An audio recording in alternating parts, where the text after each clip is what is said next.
Welcome to Pitch It To Me podcast, a show about the subjective past, present, and potential future of flesh and blood design. This week, we decided to phone it in and make a bland, uninspired episode. Today's episode is on generics. On red pitch, Fuzzy will discuss the roles of generics in providing a power floor. On yellow pitch, Joel will talk about the roles of generics to fill out archetypes. And on blue pitch, Clark will talk about the relationship between hate cards and generics. You can find us across all socials, such as TikTok and Instagram, at Pitch It To Me Podcast.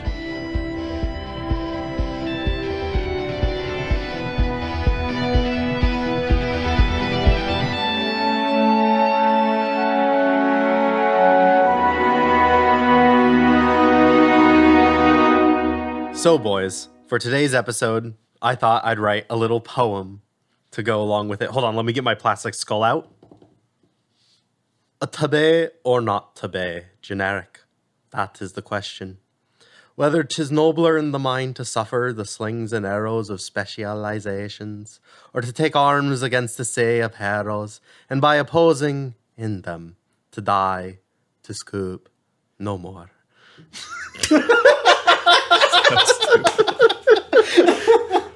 We're men of culture on our podcast. So the original name of the episode was To Be or Not To Be Generic, and so I wanted to force that in here somewhere. It was a wonderful poem, Clark. Yeah, great job. It was not. I changed like 4 words. You mean that wasn't an original? No. Today, we're exploring generics, the most boring and necessary card in Flesh and Blood. Class-specific cards and hate cards and their intended use case. Like, we have some of the most polarizing matchups floating around, largely due to how narrow the card pools are as it stands. And by that I mean, like Dromai, for instance, ally hate is pretty limited. So far only to warriors, but I feel like more classes than just warriors suffer really terribly into Dromai. Specifically, like Assassin, Brute isn't super great unless your name's Reinar. Oh, so many heroes too, right? Like, sure, Lexi can deal with Dromai because of all the go again that Voltaire gives, but like Riptide just hates running into Dromai. Yeah, it's an auto loss. Yeah. So when we talk about Flesh and Blood card design, there's oftentimes this desire to focus on like the big, splashy, flashy cards that break the math of the game, when we really should be looking at, you know, what is the baseline? What should we expect from these cards? And I think that generics are really where we get to see what LSS really determines as like the floor, the expectation that is set for all heroes all over the place. And Fuzzy, your section is talking a lot more about that. Could you tell us a little bit in your red pitch? So for red pitch today, I wanted to talk about what I consider one of the most important things that generics bring to the game of Flesh and Blood, and that's providing a power floor for every class. And what do I mean by that? I mean that every class in the game has access to certain tools because they exist in generic, and they help jumpstart a class's card pool by providing a baseline. For example, we can see Wounding Blow is a 0 for 4 that blocks for 3, right? Every class has access to a 0 for 4 that attack that blocks for 3, 0 cost, 4 power, because Wounding Blow exists. No class is forced to run attacks that are worse than that in every situation, that are strictly worse, partly because there are none that are strictly worse, but we know they're not going to print anything that's worse than that because we have Wounding Blow to base ourselves off of, generally. Or like Critical Strike, which is a 1 cost, 5 attack, block 3 with no ability, or Brutal Assault, which is 2 for 6, and Raging Onslaught, which is a 3 for 7 that blocks for 3. There's also other options for attacks at different breakpoints, like if I'm looking for 1 for 5 attacks, I could sometimes run Nimble Strike. It's a card that anyone can run. You just also have to run Nimbleism, but that's potentially a 1 for 5 go again. If you don't want to run pumps like Nimbleism, you could try running 1 cost attacks, like Azuri can comfortably run Looking for Scrap, which is a generic. So there are these cards that provide a baseline that we can use to analyze other cards. Some classes can have stuff that's better than that, maybe a cool on-hit effect, or conditional go again that plays into their strategy. Absolutely. I would even try and argue, because I just chose violence today, Like the 0 for 4, not necessarily are the stats on the card, but the value of the card. Because, of course, I'm looking at Bolton and I see like my 0 for 3 charge cards, which are 0 for 3, and then with Bolton's ability, it pushes itself to that 4 value for 0 with no go again. Yeah. And it's interesting to see like how the classes deviate if they care about 0 for 4s or 0 for 3s in that similar point structure. And then other classes that care about like the 3 for 7 in some other variation, you know? Right. Did LSS want this core card to have an extra benefit? Like if you look at Assassin, you have all these 0 for 4s with Contract that have strict upside, right? But Bolton actually has conditional upside, where it can kind of be a 0 for 4 if they block it, which can feel weird. Or if you charge, then it gets upside. But if you don't charge, then it doesn't. Oh, Bolton's just conditional the hero. Like every single thing about his hero is so conditional. If charged, if blocked by an attack action, if you remove a card from Soul, like it's all just if.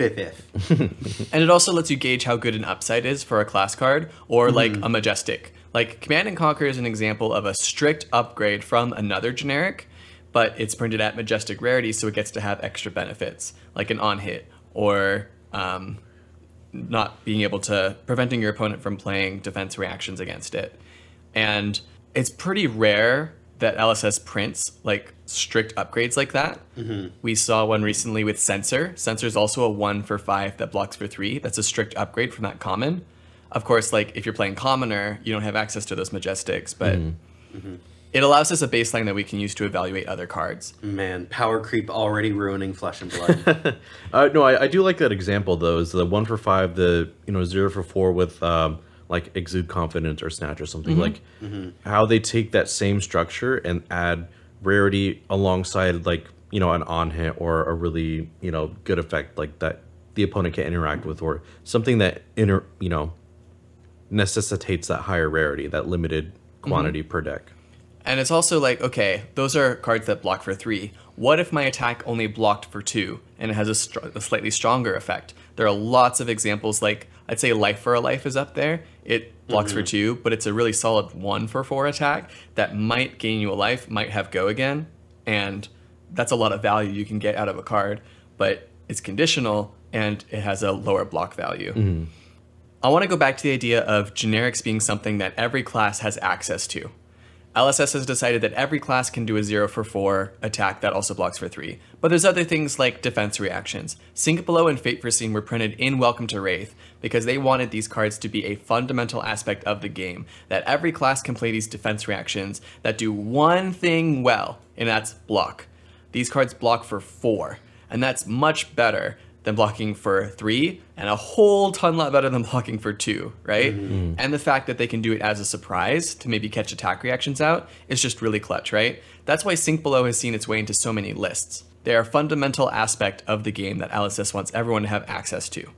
Similarly, LSS wants every class to have access to some options for attack reactions, like Razor Reflex hitting everything that, if as long as you're playing 1 cost or less, Pummel 2 or more. I think you might be mentioning those cards a little bit later as well, Joel, but every class can play attack reactions. Every class can play defense reactions. Every class can play pump spells. Every class can shuffle cards back into their deck by using Remembrance. Yeah, these are tools that can be applied to any class, any strategy, because they are generic. And because they are generic, you want them to fit with a lot of different classes. There are certain cards that I like to associate with certain classes. Like I'd say Unmovable. It feels like a Guardian card. Like that's the one where you pitch 3 in order to block for 7. Unless you played it from Arsenal, then it blocks for 8. That's the red Unmovable. And sometimes I forget that like I can jam that in any deck that I want. I can turn any hero into kind of a fatigue plan if I just run all of these defense reactions, including Unmovable, and it just becomes a lot harder to push damage through. Yeah, especially if you're struggling with a deck that uses a lot of attack reactions or throws massive dominated attacks at you. If you're struggling to fight off a Bravo with your hero, consider, okay, do I have slots for Unmovable in my deck? Because if you do, consider running it. That I was just going to mention that too, because with the defense reaction example, like the 0 for 4 Fate Foreseen and Sink Below, they're so unique in the sense that even if they had no text other than you may play this in reactions, it's still 0 for 4. It's still really great value, but they made it so unique in that one had the opt ability and one had the ability to sync a card. That unique value is, I think, the reason why we haven't seen more of them being printed, because they're so absurdly strong and they slot so easily. Like, certain classes have very specific defense reactions within that class or within that talent too. So seeing cards like these, I feel like in a lot of my lists, I can just jam 3 sync belows and my Guardian matchup gets that much better because I just have this pool that I don't really have to care about if it synergizes well with the rest of my deck. It's just 0 for 4 at the reaction speed. And some of that feels healthy, you know? The fact that LSS can print Guardian, Bravo even, on day 1 in their alpha set, they printed a hero that can give Dominate to these attacks that have Brutal on hits, but it's fair because everybody has access to Sync Below, and Sync Below is a card that can counter it. And this is bleeding into what you're going to be talking about later, Clark, with hate cards, spoiler alert. But it's okay for them to print these strategies that have answers. The answers already exist, and everybody has access to them. And the floor can change, right? Like, the best 1 for 5 attack was just printed recently in the form of Censor. Like, if you want 1 for 5 attacks and you're just looking for more of them, Censor is an option for you that wasn't available to you before. Sometimes, though, that floor can be really high, you know? Like, when you think of the best 0 for 4 attacks in the game, I can think of, like, a couple off the top of my head, and one of them is Snatch, if not the best, right? Yeah. Like, I can think of, like, Leave No Witnesses is a really good 0 for 4. Drill Shot. Yeah, some of the arrows that Ranger has, they're able to go higher than that floor that's set by Snatch. But I don't think we're going to see a better 0 for 4 attack in generic printed anytime soon because it already has such a high power floor. Yeah. And LSS doesn't want that floor to get any higher. Whereas, similarly with the defense reactions, 0 for 4 and then sync a card to the bottom to draw a new one is a really strong card. If they print any more 0 for 4s, now someone can run 9 0 for 4 defense reactions instead of just 6 without having any additional class support. And that can be really worrisome. Yeah, because generics are a really great tool to fill in the blanks with, you know, because I think about when Icelander was first released, I think in Everfest, with no Ice Wizard cards whatsoever, but she still steamrolled the Blitz meta. Not that Blitz had a meta or anything, it's just like you vomit damage, right? But they would throw things like Exude Confidence, Fire Breathing, and just a bunch of like generic attacks with the ice cards that already existed and was still farming people because the generics were still that strong and you could fill holes in a unique playstyle like that. And having too many of them is dangerous because every single class, like you said, Fuzzy, has access to 6 defense reactions, Sigil of Solace, Healing Bomb, I think, and Sunkiss. Like, that's a really good framework for any deck as long as they have additional support to fatigue people, plus Remembrance, right? Yeah. So anything else you add that is recursion-based, defense reaction-based, or life gain-based, it gets really, really nasty. So LSS probably has that in mind, like every time they want to touch the generic card pool about, is this going to create an unhealthy pile of fatigue decks or an unhealthy pile of aggro decks because of all the 0 for 4s that are such great value? It's a delicate balance. Yeah. But it's also a very important tool to have, especially when they want to print new classes in the future. We just had Assassin come out, and I kind of felt the same way. Assassin worked from the get-go. It was fun to play with, and I think part of that was because you had like Cash In, which is a generic, to play with the silvers that now existed. Like they get to play with the like money token support that already existed, as well as like Razor Reflex was like pretty good in Arachne, right, Clark? I don't know what I'm talking about. I assume Razor Reflex is really good. Razor Reflex is perfectly good. Is it great? But it is good. I run it in pretty much every Arachne list I put together. And I feel like if you're planning a game plan around blocking, like Snatch fits right in with that really well as well, because it's an amazing 1-card hand. Yeah. In addition to those clutch defense reactions that are really nice tools to have, there's also things like destroying opponents' arsenals. And there's really only one card that does it. But as long as you have $80, you too can blow up your opponent's arsenal with Command and Conquer. And screw with their D-reacts if they decide to put it in there. And Command and Conquer is another great example of the power floor being so high that not many cards can go above it. Like, how many decks do you know in top tables that do not run Command and Conquer? It's a very small list. Few. Yeah. I mean, even Dash probably wants to run some level of CNC because of the pistol package side of it. So I really can't see very many decks not wanting to run it. It's just such a good effect. Mm-hmm. Yeah. It's so weird because it's unhealthy for the game that every deck wants to run this generic Majestic. It makes things feel kind of samey and boring.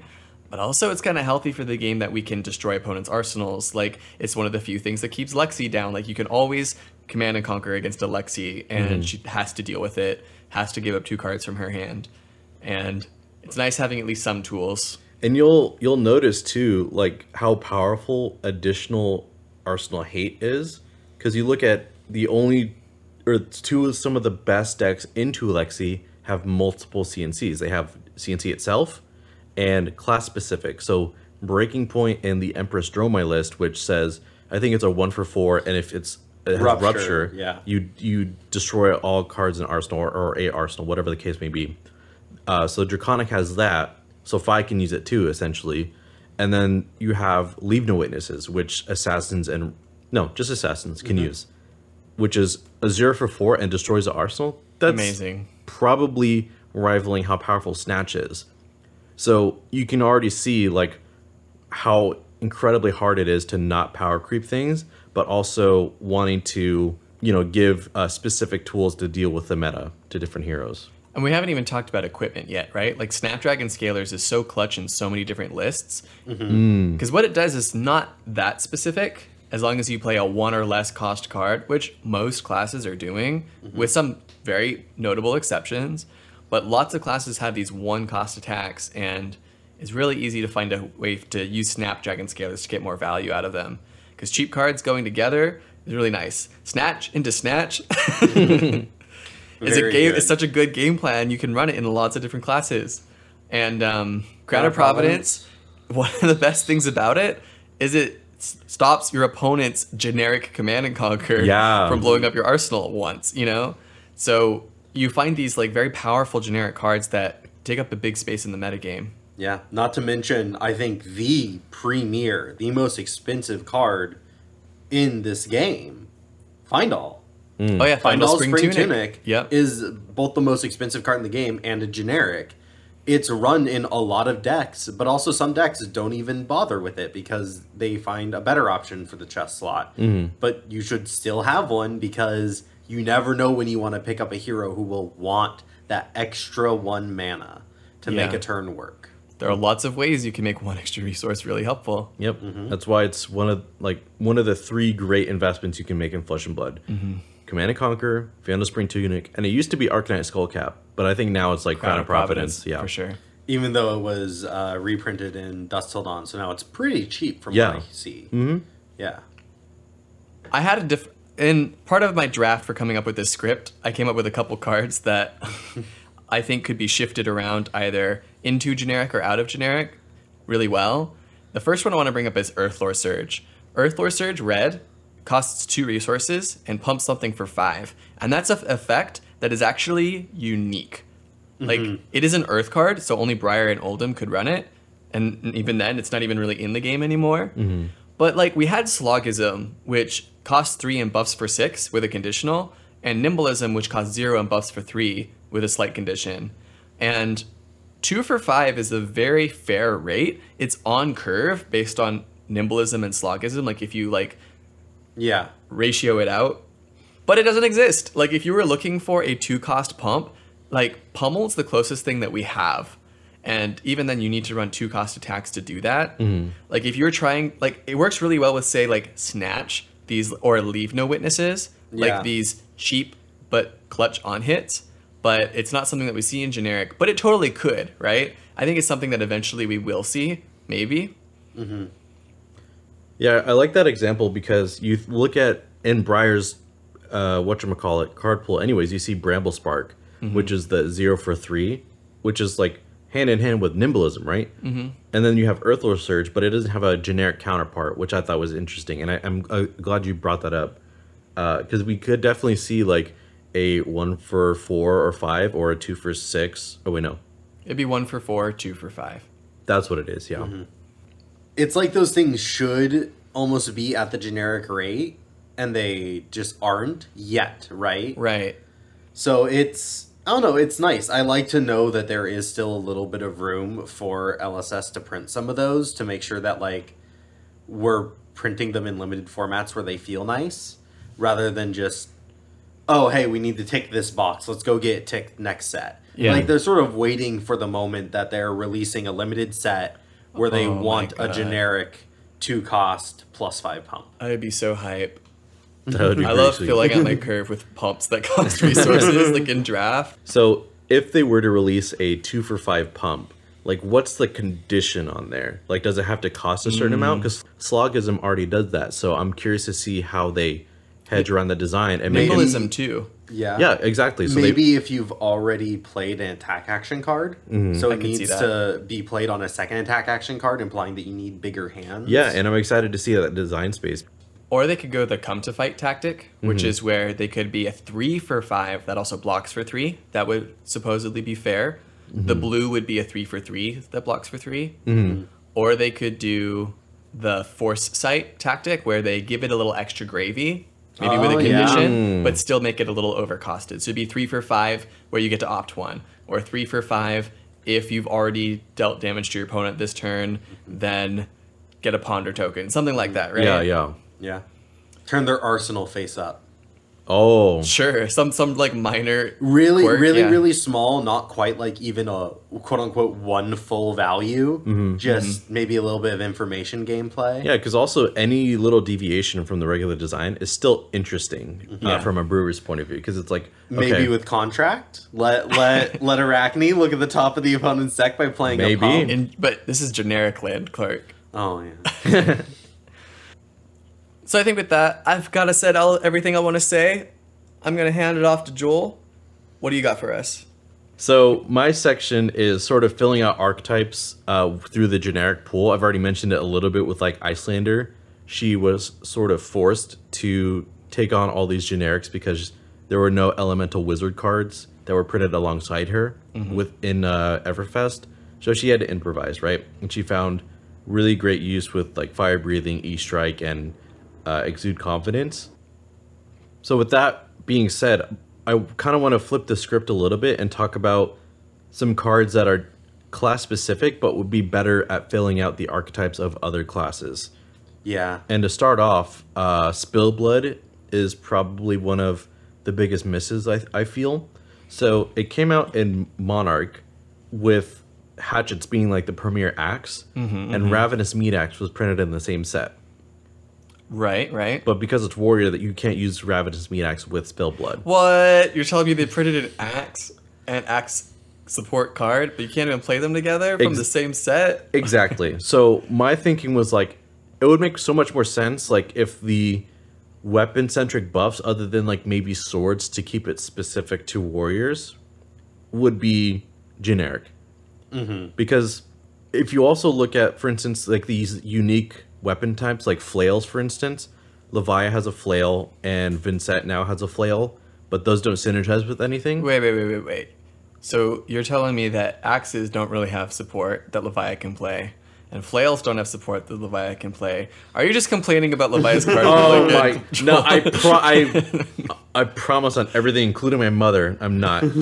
I'm just saying, like, if Hexagore was a club, right? Then you could pummel it. Sure. Which maybe if the system around weapon buffs was different, like you'd see more classes with axes or clubs or hammers or whatever the case is. And that way not silo the design, or maybe not miss out on these synergies, right? Because Brew already plays a lot of non-attacks that buff attacks. So in my mind, Spillblood could have like been very easily slotted, and off of 1 blue you pay for Spillblood and you pay for Ravenous for like 7 Dominate, let's say. Yeah, I think it does kind of suck, because it would be really cool if every single hero had the ability to use the generic card pool to run this like weapon-centric version of them. Yeah. And it's probably going to be subpar because they're not going to have a lot of their own class special stuff.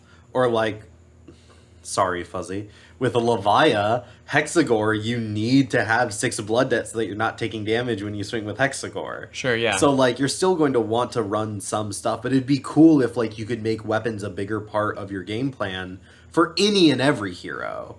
But constantly siloing these synergistic weapon cards to specific classes, Spillblood just being the most obvious one, but like I'm sure there's others with the daggers probably involved. Sure. That like why can't warriors throw their daggers at stuff? Yeah, Because the stuff that lets you throw daggers is only in Ninja Assassin. and there's even a more simple example. So Sharpened Steel says your next weapon attack gets +3. That's a freaking generic, but it's warrior, right? Yeah. It should be generic because then it literally lets you buff any weapon attack. Like if you feel like playing into that, and it's a 3 block. So, you know, I feel like that would have fit the bill perfectly. I feel that generic could probably want to have it like be a 2 block. Yeah. I think like generics like almost rarely get to be 3 blocks. There's only a handful that are not majestic. There's really only a handful of majestic ones too. Yeah, they really don't like generics being the do everything card. Yeah. But I totally agree with what you're saying, Joel. I think like more weapon support would be really cool. And we got that from the get-go, right? Welcome to Wrath, which is like their thesis for the game, had attack reactions that buff specific weapons, make you feel like you're cool for running those weapons. But then we didn't see any of that for years, but maybe we'll see more of it in the future. Unless you think they've made a specific decision to stop doing it, which I don't think they have. I could see them doing that too, because with axes specifically, they haven't even explored that space other than give new weapons and a few like pumps with axes specifically. There's literally only 3 cards. Yeah, it's, so why not open that up to more classes and create more unique axes in other classes? Like Ravenous Meat Axe is very interesting because of the draw discard effect. Yeah. So not siloing axes in those 2 design spaces and letting other classes be able to use them if it makes sense, right? Because you don't want to see a ranger using an axe, but maybe, I don't know, Brute gets another axe that replaces Mandible Claws. Or Runeblade would be really interesting, like a Runeblade axe. yeah, because they already have scythes, right? And there's no synergy with scythes Most at of their all. weapons are two-handed. Right. Yeah. No, I think it's totally there. I would say that there is a slight issue that LSS probably went for, especially with Spillblood. They want warriors to have the weapon-centric game plan. I don't think they want any class to be able to dip into it. I think it would be great if every class could dip into it and they gave warriors something else. like dominate or on hits and stuff. Sure, though I have a feeling that might... Again, why wouldn't we want that to be able to be applied to any weapon? You'd have to find something else for warriors to do special then. Yeah. Like right now, like warriors design space is weapons. Like you sit across the table from, Brute or Levia, and Levia has this like axe-centered game plan. You're like, hold up. That was my special thing. Why did you take my special thing? That's true, yeah. They would need to give warriors something else, but I think as the game grows, as they explore more spaces, I think they totally could do that, and I think it would actually create for more healthier brews. Right, because I'm not going to go into why I think Brute is so freaking cool. Because I could, but I definitely see how there's a better argument for keeping Warrior to be the weapon-centric and, lock these design spaces to Warrior. But I'm just saying, like, it's an interesting synergy that they chose to keep to one specific class. Continuing with the filling out the archetype train, you can kind of see this in the way that they add cards for the, let's say, Cheerios line of play or the 2 costs. Like you're either a pummel deck or you're a Razor Reflex deck, right? Like you care about these cheap costed go again attacks with maybe some on hits, but mostly you want to add to your aggression. How dare you imply that I can't run both? I want to run Razor Reflex and Pummel, and you cannot stop me. They're my favorite cards. I want them in every deck.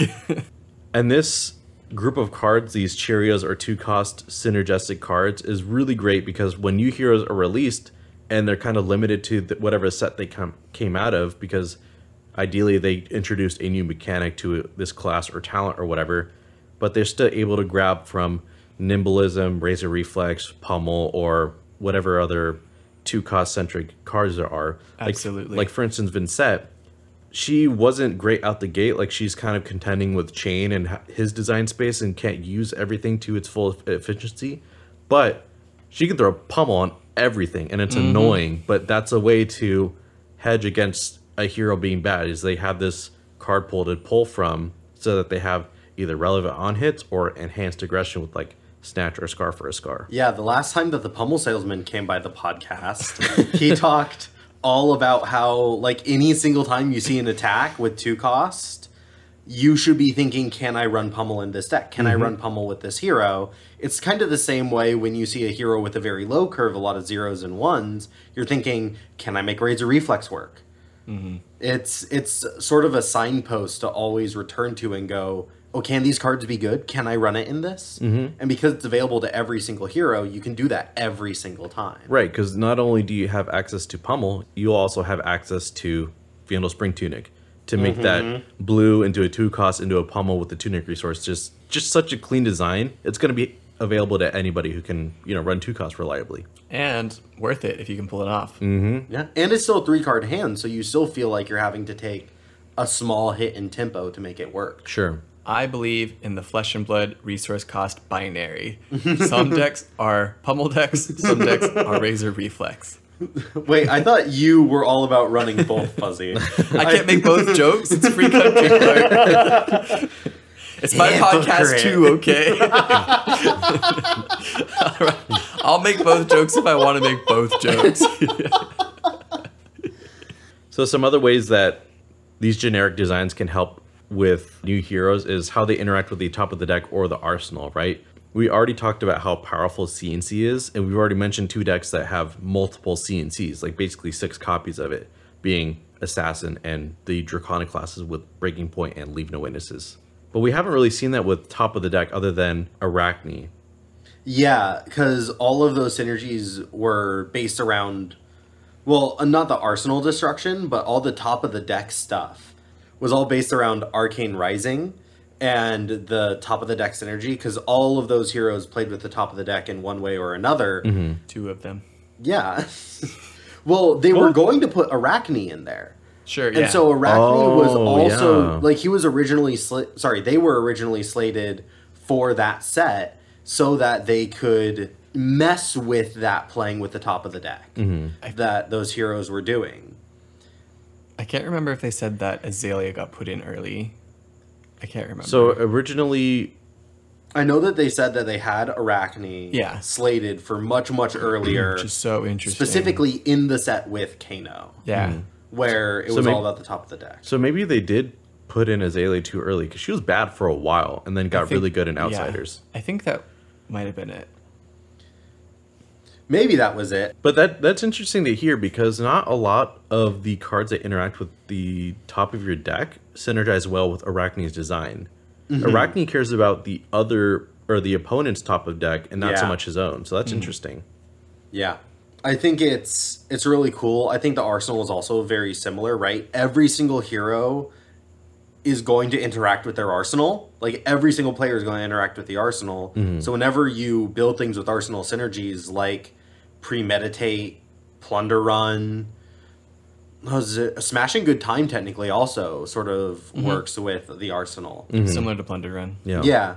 And in all of these ways, you are having to play around the Arsenal. So things that destroy the Arsenal, that put the Arsenal on the bottom of the deck, these are just always going to be fairly decent cards that are good to run. And so printing them at generic is not a bad idea at all, because it's always going to have some value for being able to disrupt these heroes. Right, and that's also why I wanted to bring it up, because there's so few ways in a hero's card pool to interact with Arsenal, like, without attacking it, right? Like, there's very few cards that say, okay, destroy your Arsenal or put your Arsenal on the bottom unless I'm hitting you, right? So giving players access to cards that let you deal with things that are normally not that easy to interact with is important. Like, Allies, I think of a similar train of thought. Like, a slew of allies is a very polarizing matchup. Like Dromite is a menace to a lot of decks because they can't clear allies faster than they can play attack actions, especially the ones that care about these big attack actions like maybe once per turn with on hits, but the on hits don't matter against the allies because they have limited health and you don't get action points for killing allies, you know. Yeah. So it's And I think the main reason why LSS has been okay with that so far is because so many of these allies have Phantasm on them, and there's plenty of generic 6-power cards. Yep. So they don't need to worry about being like, oh, hey, we're going to make the new Assassin class. Oh, man, we need to make sure the Assassin class has all these 6-power cards, otherwise they're going to have a horrible Illusionist matchup. And it's like, no, there's plenty of generic 6s that they can run if they want to. We don't need to print that every single time or have their fan bases just complain at us constantly because it's over here in generic. If you want it, there it is. Go get it. That's so true because it feels like every set they've printed a generic 6 with like some relevant on hit, like cut down to size, humble, not destructive deliberation. That's fine. Wreak havoc. Those are the same set though. Are they really? Those are all 3 Oh outsiders. my word. Okay, what about Well, also, but it really put the card pool out there, right? Yeah. Like, they don't have to print one every set. There's a whole bunch of them that are good in outsiders that you can work with. On top of the old ones, Erase Face. Down and dirty. That's what it is. Also yeah. outsiders. Damn it. Command and Conquer is still a 6-power card that can pop Phantasm and is generic. If you're already running it because you're destroying Arsenal, then you're also already running it to help deal with Phantasm. Yeah. True. So they're doing a pretty great job of... I think that's why they're okay not printing as much ally hate as we may think of it. But it can certainly get there. Yeah. Yeah, that's true. I guess that it just leans into variance as to how many dragons you have to deal with at once. But a critical mass of poppers or 6-power attacks should be enough to hedge against that matchup. So I've already kind of touched on it a little bit, but some of these generics can be really abused if we're not careful. Like Snatch, I think, is one of the most abused generics that I can think of other than like defense reactions, right? Because it's not just a 0 for 4. It's a 0 for whatever card you draw plus the 4 damage that you're doing. Right. And if that card, God forbid, gets go again, or But you Joel, Snatch doesn't have go again. It simply ends the turn. Oh no, I have to arsenal the card I just drew. Joel, you can always just block it with one of the 0 for 4 defense reactions. Joel, this card isn't that good. I Oh man, wish that were the case a little bit. I Because like, just meant to use a funny voice. I'm so sorry. because I think about like Ninja, right? And then how they pretty much every card in their deck is on hits, and it builds up to draw a card with Mask Momentum. So giving them access to that card, like, I think they can use it better than other decks, but it doesn't make sense to ban it specifically for them because we've already seen a lot of generics banned for that same reason. So that's just something I'm afraid of whenever they print these sweet ass generics, and I'm glad that not a lot of them have taken as much popularity as Snatch, the D-Reacts, or Command and Conquer. It really has. is that question of should generics ever be best in slot? Like, should the best defense reaction be Sink Below that everyone has access to? Should the best Arsenal destruction be Command and Conquer? Should it be generic? I think no. I don't think generic cards should be best in slot ever. I think they should always be just a step down that allows people to have access to something that has that effect, but isn't the best. And I guess you could argue Snatch isn't the best. It only blocks for 2. It doesn't have go again, but it ends up being best in slot for this 1 card breakpoint attack that has an incredible effect. I'm not gonna. I have a counterpoint, and that's just that if you look at these cards that are in every list, these generics that are best in slot, quote unquote, I think of like Command and Conquer and Sink Below and Snatch. And Command and Conquer and Sink Below, I think, are actually pretty healthy for the game, just the fact that they exist. I don't think it's healthy that Command & Conquer costs $80. I think that sucks and makes it really hard to approach the game for newer players. But like the fact that Sync Below is in the game and is an answer to so many good things, this game would be so much harder, so much better for aggro players if we didn't have Sync Below in these decks. Like they might as well print a 0 for 4 for every class because that's how important they are to the game and maintaining tempo, like, or just stopping your opponent from hitting, right? That's why these breakpoints are so good. Like, if my cards don't block for 4, Snatch gets even better. Leave No Witnesses gets even better. Anything that swings for 4. Being able to block for 4 is so important to the game. Being able to interact with Arsenal is so important for the game. Adding a little bit of risk there. Being able to stop defense reactions for a single turn is important. So Snatch can go away, and I think that might be more healthy for the game. But these other best in slots, I think, are really important in practice. In theory, I think it is kind of weird that, like, the best cards in the game are generic, and so everyone runs them. I get that. But I don't want these ones to be banned. I don't want to go back and consider these ones a mistake, you know? That's true. And I am kind of looking at it like classes do get the, 0 for 4 defense reactions in their own unique way. So having some redundancy isn't the worst thing in the world. It's just when it gets to a critical mass of like 12D reacts, a bunch of life gain, and remembrance to like rinse and repeat, it gets a little scary. Yeah. Well, we've already hinted at it quite a bit throughout our first 2 sections, but Clark, I think you have a really good philosophy on what hate cards are and their purpose. Would you like to get into it now? So for Blue Pitch, I wanted to talk about hate cards. And if this episode seems weird at all, that's my fault, because I just really, really wanted to talk about hate cards and whether they should be generic and let every hero have access to them, or if they should be class specific and only certain heroes should have access to them, because we see both. So let's talk about that. First, what is a hate card? So when I talk about a hate card, I mean a card that hates on a very specific strategy. So this is a thing that says destroy target ally, steal an item. This is, what else? It would be like destroy all cards in Arsenal. Right? These are things that disproportionately hurt certain heroes and their game plans. And that's their purpose, right? Yes. Like cards that are intentionally designed to be used against specific heroes or specific game plans. Yeah. You can see that it just shuts down very certain strategies. If there was one that said you can't use any attack reactions, Azuri is like quaking in her boots now. Right? That's what we mean when we talk about hate cards. It disproportionately hurts certain heroes and their strategies. One other card that doesn't quite fit the definition you gave, but I feel like would deserve to get put on the list, is like cards like Censor, where you name a specific card, and that card can be different depending on the matchup. You might run Censor for a lot of different reasons, but you could say, don't play that card, and you're picking something specific to deny your opponent. I feel like that can also be classified as a hate card too. It definitely could be. For the sake of this conversation, it doesn't fit because Censor doesn't hate on any one specific thing. It hates on everything equally. Censor's just a hater. So I think that the main question here is like, should hate cards be generic or should they be based in a class? And I think we see this. It's very relevant right now because a card just came out, Smashing Performance. It is a yellow 3-cost card with 6 attack, and it has no block value. When you cast it, draw a card, then discard a card at random. If the discarded card has 6 or more power, destroy a random item in the arena. Could be yours, could be your opponent's. Now, this is the second Brute card, Brute-specific card that destroys items.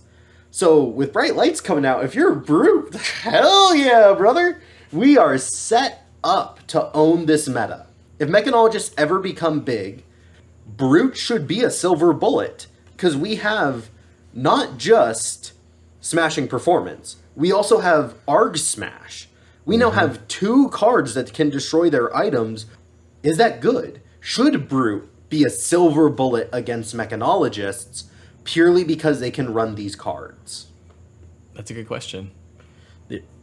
Yeah, it's interesting you brought that up because I also think it's a pretty interesting decision flavor-wise. Brutes are this like theoretically dumb and savage race, you know? So they just want to smash the shiny items, right? I think Brute doesn't even have that good or bad of a matchup into Mechanologist, so randomness as it is pretty balanced compared to targeted hate against other decks. Yeah. I still think it's big. If you want to even look at maybe another example, it's why do Runeblade get so many tools against Illusionists? We have Diabolic, Ultimatum, and Runic Reclamation to destroy auras. But there are also hate cards that are generic. We see Hack to Reality being this new card that's been printed to help hate on auras. It's a yellow 1 cost that pumps for 2, and when the next attack hits, you get to destroy an aura of cost equal to or less than the damage dealt. Right? So now there is a generic card that hates on auras. So now everyone can deal with Illusionist. Is that good? If like Prism becomes the new best card in the meta, or like Dromai, are they just going to be pissed off because it's like, oh my god, everyone's just running Hack to Reality? See, and this might be my cope or my trauma coming up, but I think dealing with Spectra in a way that doesn't end your turn is also kind of healthy. Yeah. Because that's a mistake they've been reeling from ever since Prism came out. It's like, wow, this is really broken. It's almost like ending your turn and letting them set up another aura while you use your action point is not healthy for the game.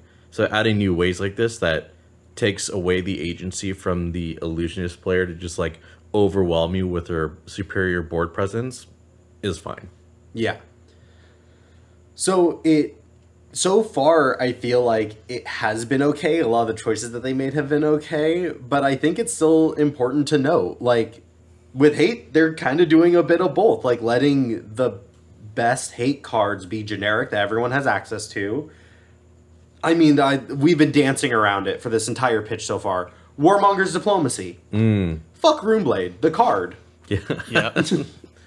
It's so annoying that Warmonger's Diplomacy became a good card in a Lexi meta that doesn't even affect Lexi all that much, but screws me over as this Viserai player screwing around in A tier. Like, I get screwed over because Lexi is strong, but it doesn't really hit Lexi great, but it completely shuts me down. Yeah, I'm pretty sure I was reading the release notes for Dusk Till Dawn, and I was like reading the Warmonger's Diplomacy section, and it literally said "fuck Clark Moore," like right there, like dang, and bold too. Yeah, bold and specifically italics. us.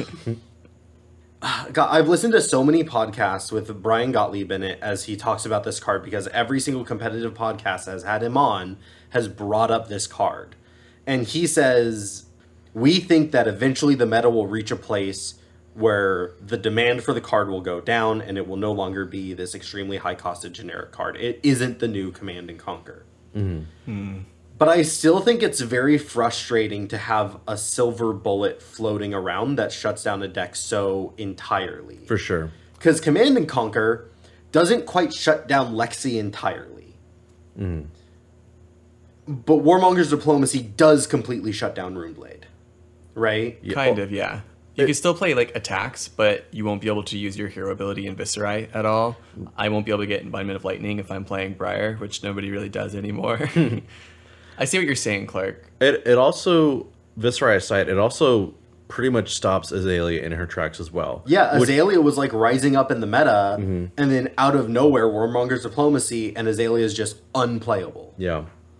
Because, like, it's also a really good counter to Dromai. It doesn't stop her from creating new dragons, but she can't swing with her new dragons that were created. So it affects a lot of decks really interestingly, but there are a couple decks that just cannot play around it, being Azalea and Viserai, or other Runeblades, I guess. Yeah.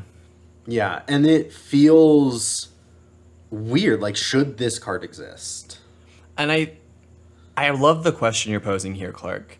Is it healthy? Does it feel like good for the game? And there are certain, and you've posed it like, if it's generic, is it good? But it also kind of depends, right? I feel like classes can have really specialized bullets that work well, but in generic, it should probably be like conditional and or interactable. And I think Hacked Reality is a really good example of that. Yes. It's interactable. If I don't want my aura to die, I guess I block out here. And it sucks that I have to block, but I still get to keep some cards in my hand, allegedly. Warmonger's Diplomacy doesn't have the option of ignoring it, no matter what you do. The best you can do is, okay, if I only use half my hand, or maybe a quarter of my hand, what am I still able to do?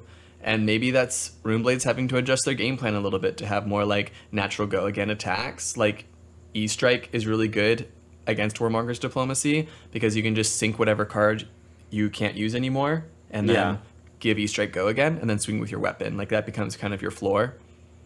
Yeah, because you look at that and you're like, okay, I can at least still play the game. And there are people like Bolton who, because Isolander exists, cannot play the game because not only am I card negative every turn, but I'm having to deal with a Frostbite every turn. God forbid, Aether Ice Vein with Insidious Chill or Channeling Frigid. So there are worse things. I'm not trying to say like get good or anything, but no, it's like totally a point. I think that hate cards should promote interactability, and certain hate cards don't. Yeah. Hack to Reality is a great design because there is interactability. I would even say Command and Conquer is very interactable because you can block it if you really want to keep your card in Arsenal. There are decisions to be made. I think when they look at Warmonger's Diplomacy, they go, oh, look, you can make a choice. But if it's a lose-lose choice, is it really? And it also, like, how bad does that lose-lose feel? yeah. Sometimes you can be very intentional and say, I think this is going to benefit me in the long run. But sometimes it's just like, oh, how badly do I want to get fucked over?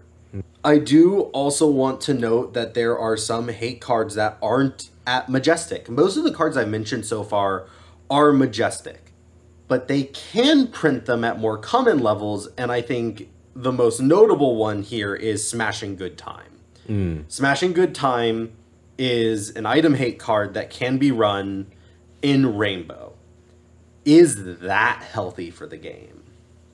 So that's a very interesting example because not only does it give the other or the opponent more decisions because there's blockable. It's blockable, right? And it has a buff, but only if it's played from Arsenal. So it's usually not able to be slammed the turn they draw it. They'll have to maybe finish the rest of their turn, Arsenal it, and then let's say the opponent plays more items. Smashing Good Time, like you could still play, get the buff, and then you still have to land and attack, assuming like you don't have any Dominate or whatever. So there's definitely more points in playing this card where the opponent has agency over how you interact with their items still. And I don't even know if people would play it at more than 3 reds, maybe blues. Great point. Would people even run 9 of a hate card? I feel like you would if it's really important. Like if Dash's entire game plan ends up Dash IO or whatever, if a new potential hero existed that their entire game plan revolved around one item, then I could see you running like Smashing Good Time. I could even see like Kano OTK decks, like if that becomes a thing, being able to destroy their items before they can OTK. This is some random hypothetical. These decks don't actually exist. But if like any hero was like, when I get 3 E-Pots, I win. It's like, okay, I need to destroy your E-Pot, you know? I definitely see that happening because there's already combo decks that rely on items to some degree. Yeah. Yeah. So now I want to move on. I want to talk about what classes should get what hate cards, and should those cards be printed at generic. And I have a suggestion. Okay. I think Rangers should get something that destroys allies. Sure. I disagree. Well, I Fuck think that would Ranger. be really in flavor, though. Like shooting an arrow, like Rangers, like what? They hunt birds, right? That's kind of like killing dragons. Like Rangers shooting at like animals and shit. Like that sounds so on flavor, so on point. Like taking out allies. Like, oh, you brought some foot soldiers with you. Like I'm gonna take them out, and then I'm gonna come for you next because I'm a ranger. Like that makes so much sense to me. I think it's also just because Rangers need so many of their attacks to be arrow attacks. Yeah. There's only one arrow that is a popper right now. So, like, they are either hurting their own game plan by bringing in the sideboard plan. The only Ranger that has a good matchup into Dromai and allies right now is Lexi. because Lexi just gets free fucking go again. Yeah, I feel like Lexi isn't a good barometer for what rangers should be able to do. Yeah. I feel like she can already do so much more just because she can have 2 extra go agains on her arrows, and that just like blows everything out of the water. It's like it's so crazy. It changes the math entirely. I think like Riptide and Azalea are better metrics for like what a normal ranger looks like. Sure. And both of them struggle dramatically with the Dromai matchup. Both of them suck into Dromai. Yeah. So I think they like, if any class deserves a hate card for a specific other class, for a specific other strategy, I would say Ranger into Illusionist. That makes a lot of sense to me. And my initial bias was giving Lexi too many tools, but hopefully when she LLs in like 2 days or whatever, And Ranger will go back to sucking again. Exactly. And then we can give them support because they need it. They deserve it. I also think there should be generic hate for Wizards. Okay. Like Oasis Respite? Oasis Respite is definitely there because it is just a nice big thing that prevents arcane damage. But I think there needs to be something more. Something that just stops somebody from playing on your turn. That they could still react to, right? Kind of like Heart of Ice, but Or, generic. or Exude Confidence? Yeah. Yeah. Both of them shut down the ability for instance for a little bit. I think that those cards should... I think we should definitely see another one printed to just sort of shut down Wizards. I know a lot of Kano players are probably upset at me at saying that because Kano has like always been this boogeyman who's never really been the boogeyman. It's always like, you got to be careful about Kano. Watch out for Kano, guys. He's at 200 living legend points. If that. If that. Yeah, like, he's not even that big of a boogeyman, but He's in Blitz. in Blitz, yeah. So, a few things with that, because Kano is a very skill-expressed hero. The ones that are local to us, like there's a few that come to mind, are I don't want to play against them. They know the math. That's all I care about. You got the win, buddy. That's it for me, you know? But I also agree with you because it's like if you give Wizard any leg room, they're going to run away with it because Arcane is Because already... they can play at instant speed, and that makes everything that they do already that Well, much not only that, stronger. because you have to run multiple AB, which is like really straining on your sideboard plan, especially if Wizard's not very big at the time. And like the arcane sources can go from 3 up, which is really tough to prevent. And yeah, like the fact that you can do it at instant speed right before you drop and leak in all this freaking damage or kill you is inherently toxic. But shutting this, whatchamacallit, strategy down completely is also pretty toxic. Like, Exude Confidence is a pretty good start. It doesn't have go against. It's usually a Chain Ender, or like that's your only attack per turn unless you can give it go again. Oasis Respite is like a Kano's worst nightmare. That's why they run, I think it's Imperial something or other. But Edict, yeah. Specifically on the turn that they want to combo off. Exactly. They can name Oasis Respite, prevent you from playing it, and therefore play around it in that way. Exactly. And the fact that they have to run that boo-boo ass item to survive Oasis Respite kind of speaks to how dire their position is in the meta. But I'm saying that because I agree with you, you know? Mm-hmm. I think that it just should be there. I think it would also help LSS feel a little bit freer to give Wizards some more tools. Oh, that's a really because good they are point. very afraid of it. Look, just print a silver bullet for Wizards. Maybe not as strong as like Warmonger's Diplomacy is. Yeah. But by printing some silver bullet, something to just like target and shut down Wizards, you can actually take those ankle weights off. Give Wizard a little bit more tools. I feel like Oasis Respite was kind of designed to be that. I have one more idea that I thought of while I was letting you guys go, which is Assassin. I think, mainly just because Arachne has such a hard time into seemingly everybody, I'd love to see some contract cards that let him kill an ally.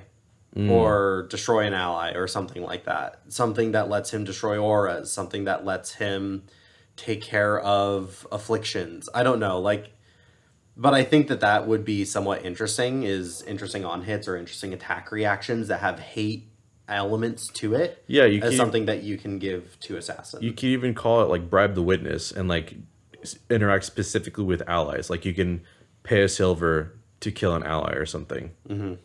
Because the silver, like you're generating over the course of the game with on hits, which is still a hard part of the matchup, like landing on hits onto Dromai, for instance. Yeah.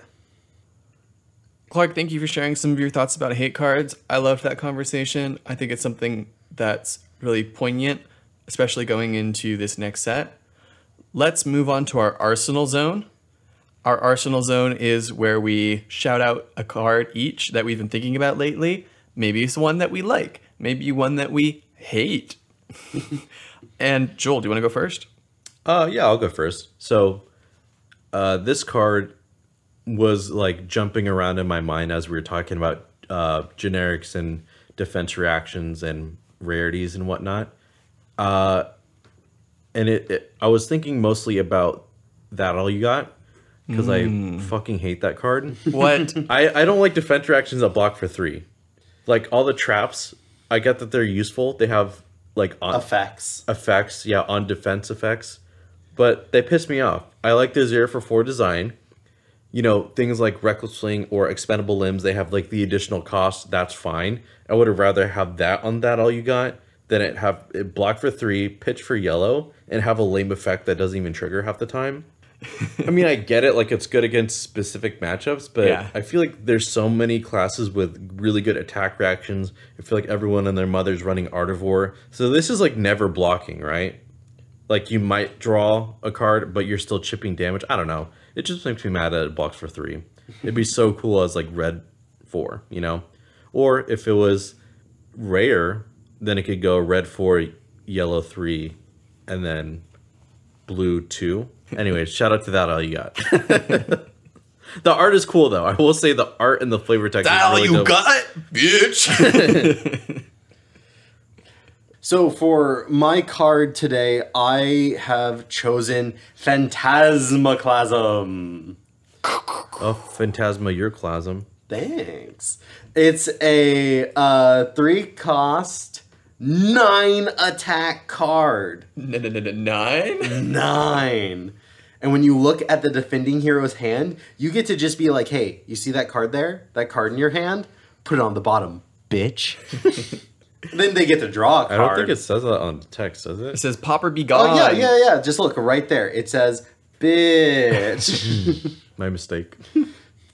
It does have Phantasm, which means they can get popped. But hey, guess what, baby? You just got rid of their popper.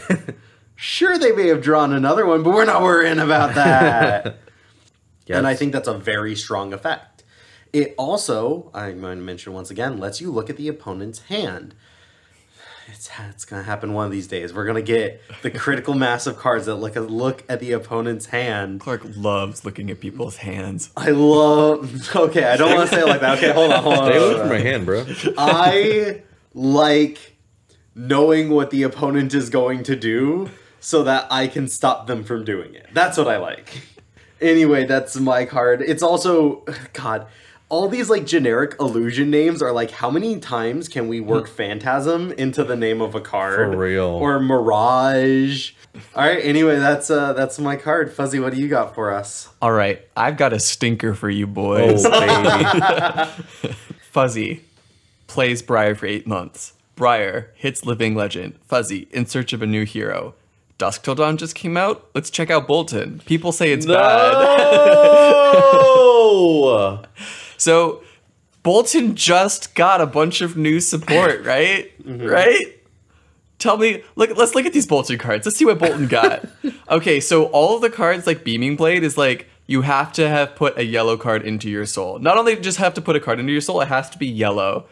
Prayer Bellona is like, okay, it lets you charge off the top of your deck if you reveal a yellow card. So, like, you have to run a bunch of these yellows. What do some of these yellows do? I have Light the Way. It's a common. I love Light the Way. So it costs 0. The red one swings for 3. I have the yellow here. We want to run yellows, right? Let's run this yellow Light the Way. It's a 0 for 2. As an additional cost to play, you may charge your hero's soul. And when this hits, not if, but when, if a yellow card was charged this way, this gets Go Again. So this can have Go Again under 2 conditions. First, you had to charge a yellow card, not just this turn, but with this card. Yep. And this card has to hit in order to get Go Again. The red one is like swinging for 3, so it like if it's blocked with an action card, then it's also like a break point because Bolton will give it +1. Yeah. So it's like a 3 or 4. But if they block with like a 3-block non-attack or like a defense reaction, it just kind of shuts that turn down. But I guess you have the card in Soul. You just also had to charge a yellow. That's kind of specific. You can't just charge the worst card in your hand unless the worst card in your hand was a yellow one. So that's a lot of hoops to jump through for a card that is pretty below rate, maybe on rate, if they block with an attack action, which means that you're counting the hero ability in the rate of this card, which doesn't seem fair to me. Like, Viserai gets a whole bunch of 0 for 5. That's what I'm saying! Since the beginning! He doesn't have any 0 for 5s. Revel and Runeblood. Oh.